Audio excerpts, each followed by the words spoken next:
at this time.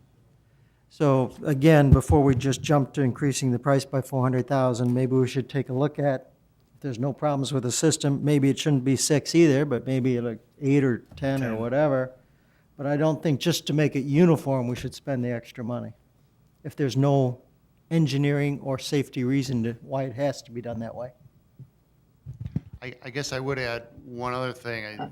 The stretch is an older main, and is history of breaks on it. It's not, maybe not as many that it has made it into our near-term CIP, but ultimately it would be one that would need to be replaced. And I would also add, if you're going to replace a water main, most of the cost is in the labor, not in the material, so you don't save a whole lot. If you're going to replace it anyway, you wouldn't save a whole lot downsizing from a 12-inch to an 8-inch. But of course, I mean, if you didn't do it at all, obviously, there'd be a big savings. But if you're going to replace it, you would just go with the larger size because most of the cost is in the digging and restoration, not in the actual pipe materials. A question and then a few points. Dave, are you saying that coming from the north is a single 12-inch main, and then that goes into two 6-inch mains, one section of one of which you're replacing, and then it goes back into a single 12 to the south? Ultimately, yeah. I mean, there's more things in between, but So broadly speaking, So your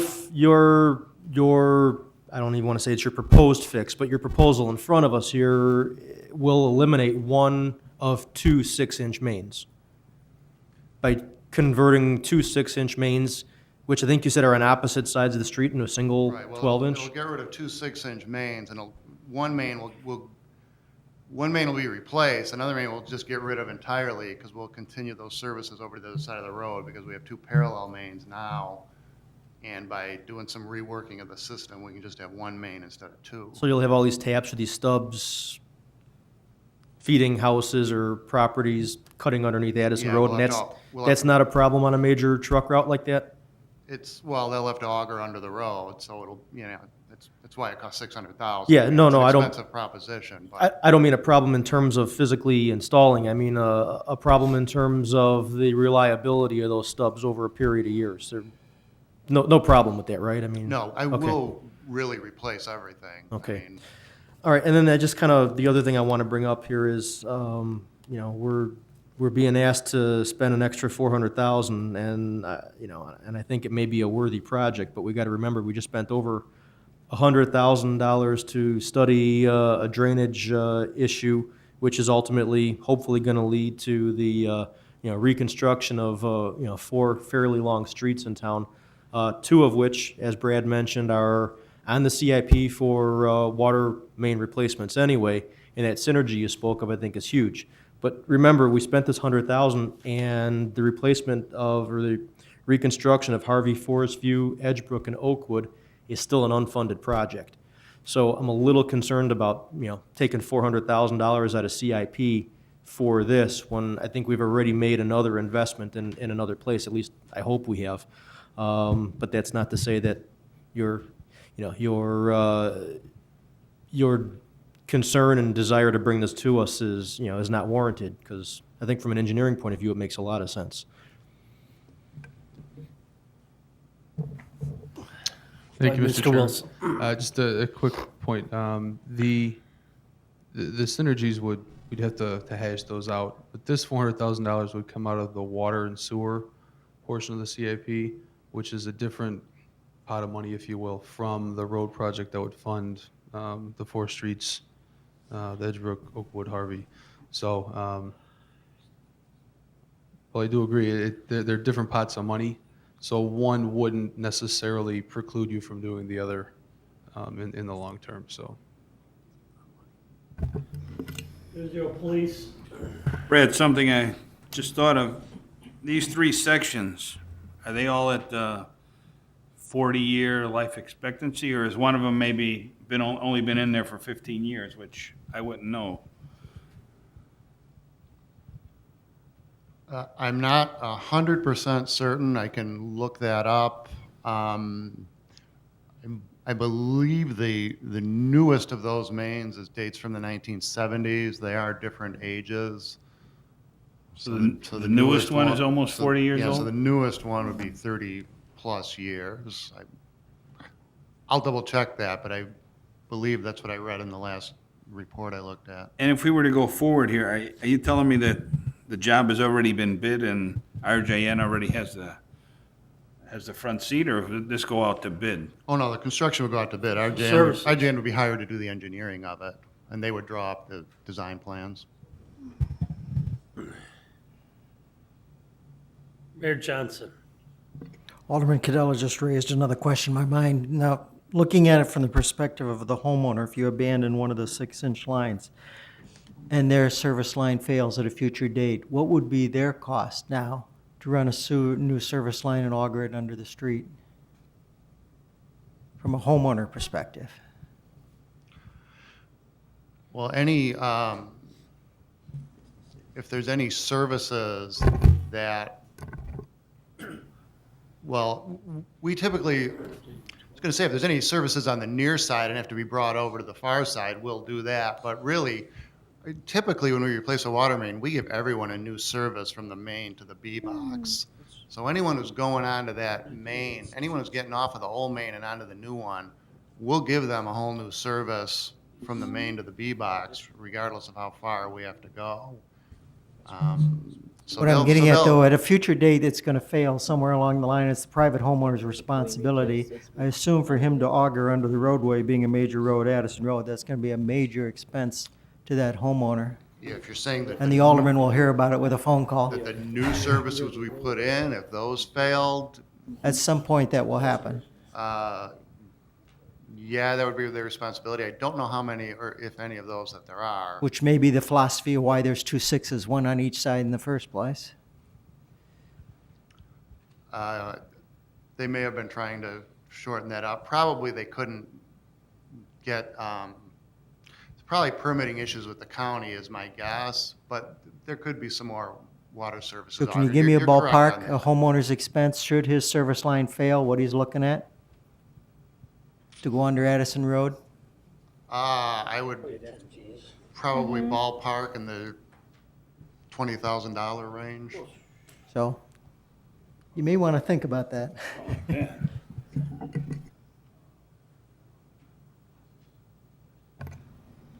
Christine Winger. Okay, just 2 questions. So, will we also have the alternative, instead of eliminating the one side, to just replace pipes on both sides of the street while we're doing this?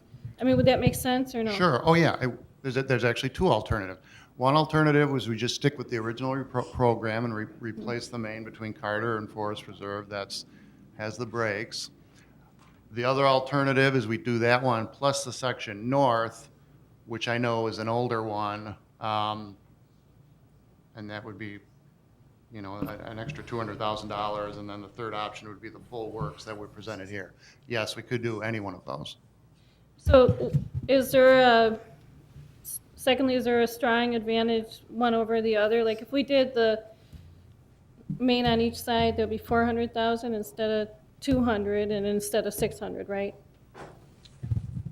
Correct. Roughly speaking, it's 200,000, 400,000, or 600,000 because each of those stretches is approximately the same length. Okay. Thank you. Newsville Police. The mayor just brought up a point. So if the connection fails, is the homeowner responsible from the B-box, which should be sitting on his property, to his house, or from the B-box all the way to the water main? Why, how do we Mr. handle Kramer, that? go ahead. As a general rule, the city owns the mains, the resident owns from the main to their home. So, Now, with that said, traditionally, if there's a service line break between the main and the corporation stop or Buffalo box, where the shutoff is, the city ultimately, because we're the custodians of that water, we come out and repair that. We've had, in the 2 years, little over 2 years I've been here, we've had 2 service breaks. Very, very infrequent, don't happen all the time. Copper just does not give way. It's more helped along with other excavation, things like that. You'll see more of that.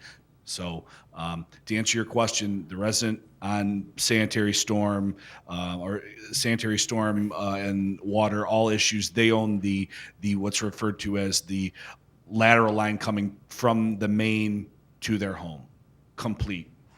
But in practicality, what we actually do and how we actually repair it, if there's live water leaking and we can't shut it down because the corporation stop is before the actual break on that, the city ultimately repairs that.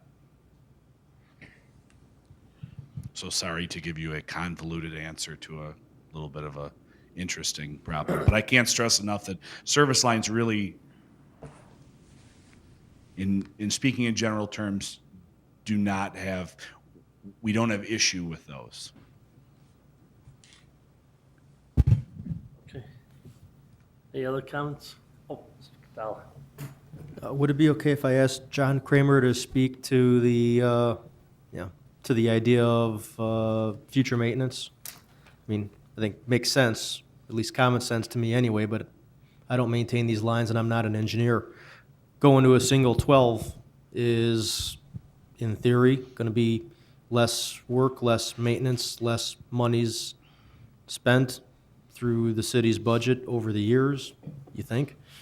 Is it $400 worth or $400,000 worth? I don't believe I can answer that.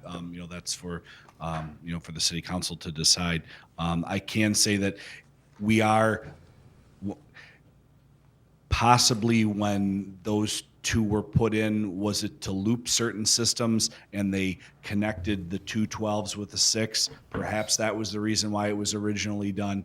Again, I think Dave's intent, RJN's intent, was to eliminate a section of main. Anytime you can remove one service main out of service, loop your system, continue to keep flowing water. Again, there is a bottleneck associated with this. You go from a 12-inch to a 6-inch back to a 12. That 12 demand on the far end of the supply side, if that is calling for water and you have to go through a restriction to that 6-inch, again, that loops that water. Again, is that worth $400,000 to do that? Again, that's for the city council to decide. But anytime you can eliminate a section of main, in theory, provide better service by looping those separate groups. Again, since this is on both sides of Addison Road, I'm assuming that one's from Tower 1 and the other one's coming from Station Drive. So there's two systems there at work. Any further comments? Okay. Is there a motion on the floor? No?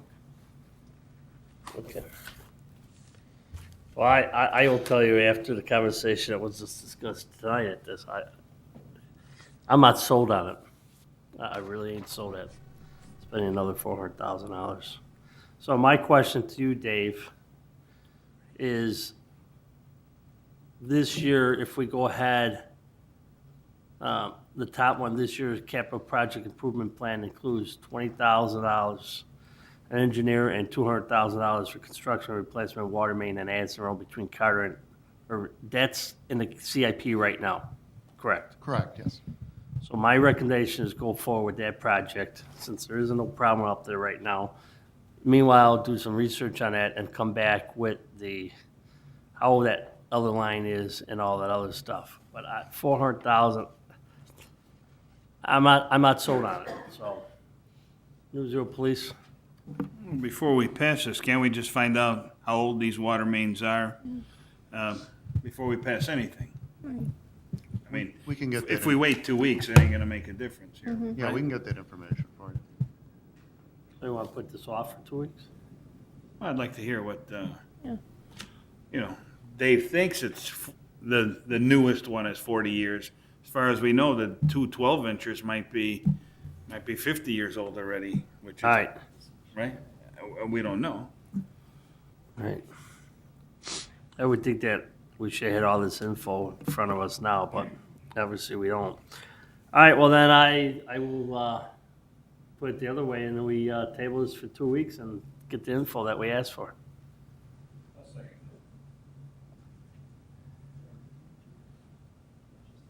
Is there a meeting in 2 weeks, Jeff? Yes, there is. Okay, so there's a Do I need a? No, I don't think so. Jeff, is a meeting canceled or is a meeting on?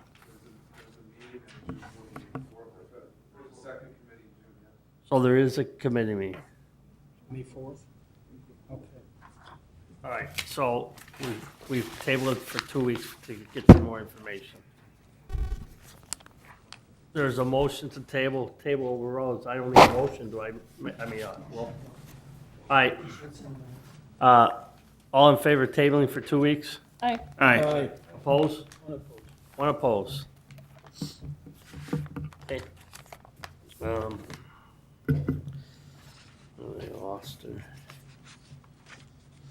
Report and recommendation pay request. Number 2, partial of construction for the Oak and Potter water main replacement project, amount of $83,953.80. We just did it's the same outfit that we just did the change order for. It's the same project. Now they're asking for more money that their projects was going. That is a motion. Questions? I just have one question. This is the one that they were out there, any idea when they're going to start paving that? This project's done, right? Yeah, actually, they paved Potter yesterday. They still have some landscaping, some sodding to do on Potter. That Okay. should be about it. I Did we think get all the our, landscaping's done on Oak. did we get our deduction that we borrow them the stone? Did we get that money? Or is that in here? Yeah, they deducted that off. They did? Okay. So that is my motion. All in favor? Aye. Oppose? Aye. 2 oppose. No. Dan oppose. He did. Joe oppose. I didn't. Said aye. No, I said aye. Oh. All right, again, all in favor? Aye. Aye. Oppose? One oppose. Okay, report and recommendation pay request final to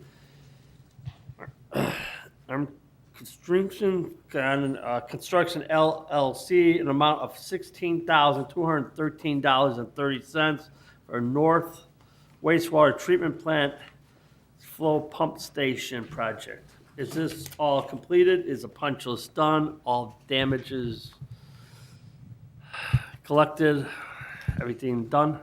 Correct. This project was started actually before I was hired in 2008. Took them this long? It was in permitting through the IEPA for several years. We actually just started it last year. The bulk of the project was installation of a pump. This remaining amount was the retainage and the final discharge piping on the project. So correct, it is functioning, did function for us during the last significant rain event that we had, worked flawlessly. Okay. That is my motion. There's a second. All in favor? Aye. Aye. Opposed? Motion carries. Item to consider future meetings, solar wind power streetlights. Well, now we're adding wind power streetlights? Solar wind power streetlights? Where did that come from? Two separate things.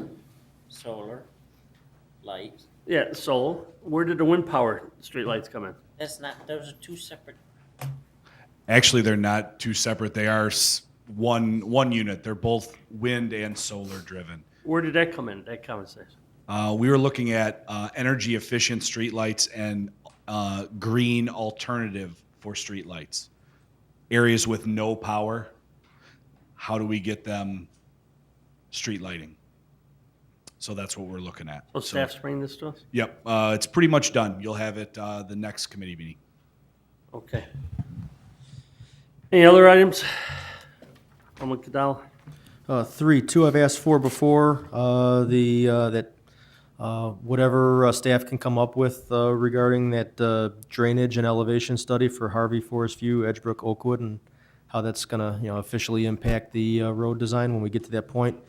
Second, probably more controversial, I'd like to talk about some type of a citywide drainage solution series of options with regard to what I believe were wrongfully, be it accidentally or on purpose, leveled swales in private properties that were meant to be part of a large drainage system.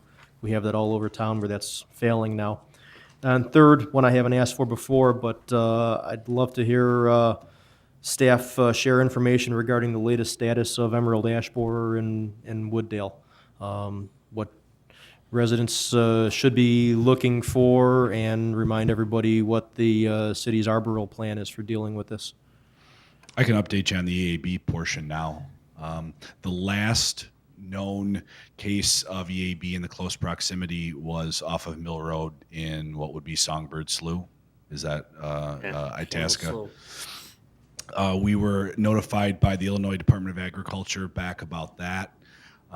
Several months ago, they did inspect ash trees in the surrounding area. They did not come up with any additional. There was a newly planted ash tree within the last 5 years, going off of memory. So we don't believe there are any additional in that area. We do have 5 purple traps throughout town that Public Works placed in ash trees. That we worked in conjunction with the Illinois Department of Agriculture to turn those back in at the end of this season, where they will take and look at the glue traps, look at all the beetles that are on the inside of it, and see what, if any, EAB bugs were caught by that, and then that should give us some tracking. We still are working off of a list that was done back in 2008 of poor and diseased white and green ash trees. We are working to remove those sporadically in-house. Once we get through that list, we will, as we do each year, continue to monitor the other ash trees that are on those lists for worsening conditions. So that's the plan as of right now. Reforestation efforts, anytime we remove any tree in town, whether it's an ash tree diseased or dying, we do put in a replacement tree during our tree replacement program. Any questions? No, while you're there, could you give us update on the mosquito spraying that may be happening in the next week or down the line here? Most recently, Clark Mosquito on Friday did a harborage route through town. They did a catch basin treatment the beginning of last week, and as of right now, I think we're in a holding pattern until we have the next brood hatch. And I apologize, I will put something out in the next information item when I know when that's going to be. Anyone have any questions specifically to mosquitoes? Can call Public Works or call Clark Mosquito as well. This goes out to the residents. Okay. Alderman Winger? And then I know Alderman Coles has a question too. Oh, wait, birthday boy first, Alderman Coles. Gypsy moths. Found 3 on our street.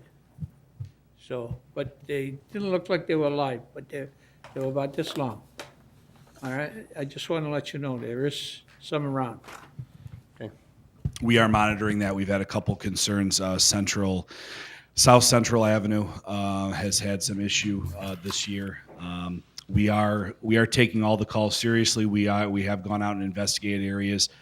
We did 2 sprays the first and third week of May for gypsy moth BTK applications aerially applied through a helicopter. Both those were successful. We've seen some good control. We are monitoring all areas in town. If anyone has any outbreaks, please let Public Works know. 630-350-3530, and we can come out and take a look. We will modify our maps for next year if we need to increase our area or change our spray coverage. So definitely we will be looking into that. Thank you. Thanks, John. Alderman Winger? Just a question on clarification, the Emerald Ash Borer and how we monitor that, is it all, I always get it confused, is it only on Parkway and public trees, or is it also on private trees? EAB can affect any ash tree, green or white ash.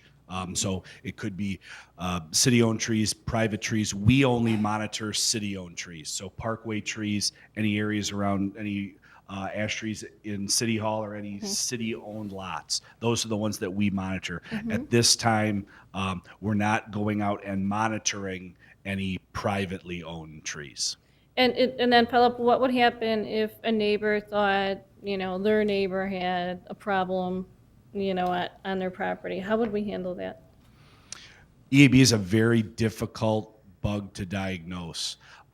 Basically, you have telltale signs, dieback on the tree. You have small quarter-inch size holes in the bark of ash trees. But really, the only way to physically see the bug, barring trying to get one in its habitat, is to debark the tree and see if there are these telltale signs of the bark and through. So the cambium, the wood meat, the new wood of the tree has zigzag patterns in there. You have to debark the tree, and basically by doing that, you kill the tree for all intensive purposes. So basically, if anyone has any ash trees on private property, we'd be more than welcome to come out. One of staff would come out and take a look at it, give you an evaluation. As far as what we'll do when we get to that point, we'll have to address that. Okay, thank you. Okay. Make a motion to adjourn. Second. All in favor? Aye.